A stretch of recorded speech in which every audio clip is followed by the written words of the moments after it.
Hello everyone, एक बार फिर से आपका स्वागत है मेरी वीडियोस के अंदर। मेरे हाथ में है T S Grewal double entry book keeping और इस बुक का लेटेस्ट एडिशन की बुक मेरे हाथ में है।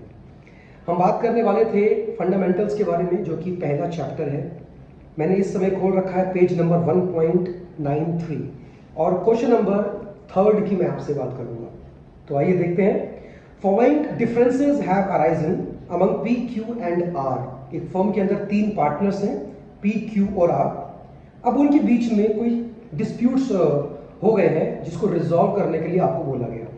पहला, मैं ए वाला केस आपके सामने बोल रहा हूं। P use ₹50,000 belonging to the firm and earned a profit of ₹5,000। अब जरा यहां पर गौर करने लायक बात है कि ये केस में लिखा क्या है।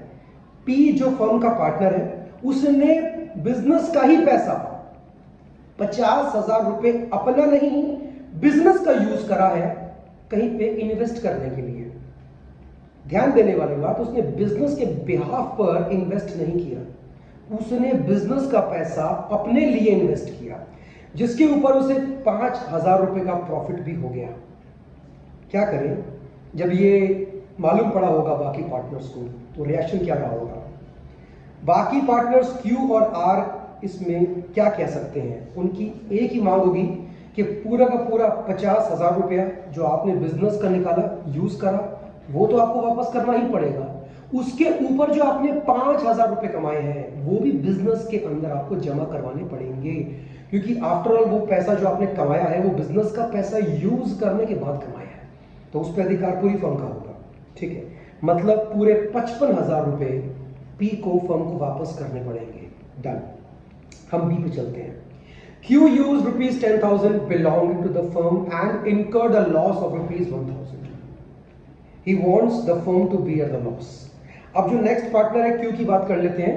उसने भी बिजनेस का, पार्टनरशिप फर्म का ₹10,000 इस्तेमाल किया अपने खुद प्रॉफिट कमाने के लिए, पर्सनल अपने लिए उसने इस्तेमाल किया, लेकिन इस बार गंगा उल्टी बह गई, उसको लॉस हो गया करीबन ₹1,000 का। अब वो ये चाहता है कि ये नुकसान उसके साथ साथ फर्म भी झेले ₹1,000 का। आप क्या मानते हैं कि क्या बिजनेस को ये लॉस झेलना चाहिए? आपकी राय क्या होगी? जब प्रॉफिट पार्टनर को, बिजनेस को वापस करना पड़ गया, तो लॉस भी तो बिजनेस को बियर करना चाहिए। लेकिन आपको शायद सुन के धक्का लगेगा, शॉक लगेगा कि ये लॉस के अंदर बाकी पार्टनर्स भागीदार नहीं होंगे, वो अकेले उसका लॉस है। लेकिन उसने जो ₹10,000 बिजनेस के यूज करे थे, वो उसको वापस करने पड़ेंगे। बाकी लॉस जो 1,000 का हुआ है, उसमें बाकी पार्टनर्स का कोई हिस्सा नहीं होगा, वो उसका अपना लॉस है। तो याद रखिएगा, अगर कोई पार्टनर बिजनेस का पैसा यूज करके प्रॉफिट कमाता है, तो उसको प्रॉफिट के साथ साथ वो पैसा भी वापस करना पड़ेगा। लेकिन अगर बिजनेस का पैसा यूज करके उसको लॉस होता है, तो वो लॉस उसका पर्सनल लॉस है, लेकिन जो पैसा उसने यूज किया था, वो उसको बिजनेस को वापस करना पड़ेगा। ओके, हम सी की बात करते हैं। P and Q want to purchase goods from Star Limited, R does not agree.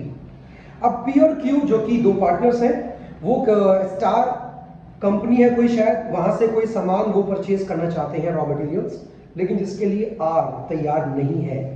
क्या परचेज किया जाएगा? परचेज किया जा सकता है, क्योंकि यहाँ 2 पार्टनर्स की बात हो रही है जो जिनकी रजामंदी है इस चीज के अंदर कि वो करना चाह रहे हैं, तो may be the goods can be purchased. Next, Q and R want to admit W as a partner. P does not agree. अब Q और R जो पार्टनर्स हैं, वो W नाम के नए इंसान को, नए व्यक्ति को अपने बिजनेस के अंदर ऐसा पार्टनर की तरह रखना चाहते हैं, जिसके लिए P तैयार नहीं है। क्या उसको रखा जाएगा? अब देखो, यहां पे अलग केस है। इसके पहले क्या था कि गुड्स की बात हो रही थी, तो वहां पे मेजॉरिटी का रूल चल सकता है। लेकिन जब एक नए पार्टनर को शामिल करने की बात होगी, तो ध्यान रखना, सारे पार्टनर्स का कंसेंट, रजामंदी मिलना जरूरी है। तो यहां पे एक पार्टनर तैयार नहीं है कि डब्ल्यू को एडमिट किया जाए, तो नहीं किया जाएगा। भले ही 2 पार्टनर्स तैयार हैं, लेकिन तीसरा पार्टनर भी तैयार होना चाहिए। यहां पे डब्ल्यू को एडमिट नहीं किया जाएगा। ओके, नेक्स्ट है और जो लास्ट है, are had given loan of ₹2 lakh to the firm and demands interest at the rate of 10% per annum. P and Q do not want to pay the interest. अब are ने, जो कि एक partner है business का, उसने firm को 2 लाख रुपए का लोन दे दिया। पहले की वीडियोस के अंदर भी हमने बात करी थी कि एक पार्टनर फर्म को लोन दे सकता है, उसमें कोई दिक्कत नहीं है, वो दे सकता है। तो यहां पर भी आर ने फर्म को 2 लाख का लोन दे दिया, लेकिन जरा ध्यान से पढ़ो वो कितना इंटरेस्ट मांग रहा है फर्म से। अब उसने फर्म को लोन दिया है तो ये तो पक्का है कि उसको फर्म से इंटरेस्ट मिलेगा। वो 10% मांग रहा है, मिलेगा? पी और क्यू कहते हैं कि नहीं मिलेगा। आप क्या मानते हैं? एक पार्टनर ने फर्म को लोन दिया है और वो कह रहा है कि मेरे को 10% का ब्याज चाहिए अपने लोन के ऊपर। क्या वो डिमांड कर सकता है इंटरेस्ट का? अब इंडियन पार्टनरशिप एक्ट 1932 इस बारे में क्या कहता है कि अगर किसी पार्टनर ने बिजनेस को लोन दिया और अगर डीड में मेंशन नहीं है कि कितने % इंटरेस्ट पे उसको पेमेंट मिलेगा, ब्याज मिलेगा अपने लोन पे, तो ऐसे केसेस में 6% मिलेगा। पार्टनरशिप एक्ट में ये नहीं लिखा हुआ कि अगर डीड में लिखा ही नहीं है तो नहीं मिलेगा, मिलेगा, लेकिन आप डिमांड नहीं कर सकते, आपको 6% मिलेगा। तो यहां पे जो आर का क्लेम है, जो वो डिमांड कर रहा है फर्म से कि मुझे इतना इंटरेस्ट मिलना चाहिए, उसको नहीं मिल सकता, क्योंकि इंडियन पार्टनरशिप एक्ट बीच में आएगा तो ऐसा ही होगा। 6% आपको देंगे, बट आप अलग से डिमांड नहीं कर सकते। अच्छा, मान लीजिए अगर 10% जो कि इसमें लिखा हुआ है, अगर ये 10% पार्टनरशिप डीड में लिखा होता कि अगर किसी पार्टनर ने लोन दे दिया तो उसको इंटरेस्ट जो मिलेगा लोन पे वो 10% होगा, अगर ये डीड में लिखा होता, क्या तब मिलता? क्या तब भी 6% पर एनम ही मिलता? तो आंसर है इसका नहीं, तब 10% ही मिलता, तब पार्टनरशिप डीड के हिसाब से ही फैसला होता। तो ये थे हमारे क्वेश्चन नंबर 3 के ए से लेके ई तक केसेस, और जो 4th क्वेश्चन है उसके बारे में हम नेक्स्ट वीडियो के अंदर बात करेंगे। उम्मीद करता हूं कि आपको ये वीडियो इंटरेस्टिंग भी लगा होगा, और अपना फीडबैक कमेंट सेक्शन के अंदर छोड़ना ना भूलें, क्योंकि कमेंट सेक्शन ऑन है, तो आप उसके अंदर जो भी आपकी क्वेरीज हैं या आपने वीडियो से क्या सीखा, आपने क्या फील करा, आप मुझे कमेंट सेक्शन के अंदर अपनी बात लिख के दे सकते हैं।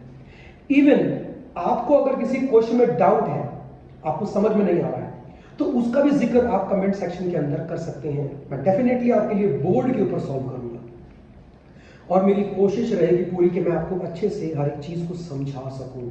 बट मैं हर अपनी वीडियो के अंदर एक बात आपसे बार बार बोलता हूं कि मुझे आपका सपोर्ट चाहिए, और आपने अगर कमेंट सेक्शन के अंदर लिखा अपनी बात, तो मैं कहीं ना कहीं मोटिवेट होगा और वीडियोस को लाने के लिए। हालांकि मैं तब भी लाऊंगा, मुझे एक्सटर्नल जो मोटिवेशन ना भी अगर कोई देगा तो भी मैं इंटरनली मैं काफ़ी हद तक मोटिवेटेड हूँ मैं, लेकिन एक होता है ना कि बाहर से हाँ आपका वीडियो हमें अच्छा लगा, तो उसके लिए मैं आपसे कह रहा हूँ।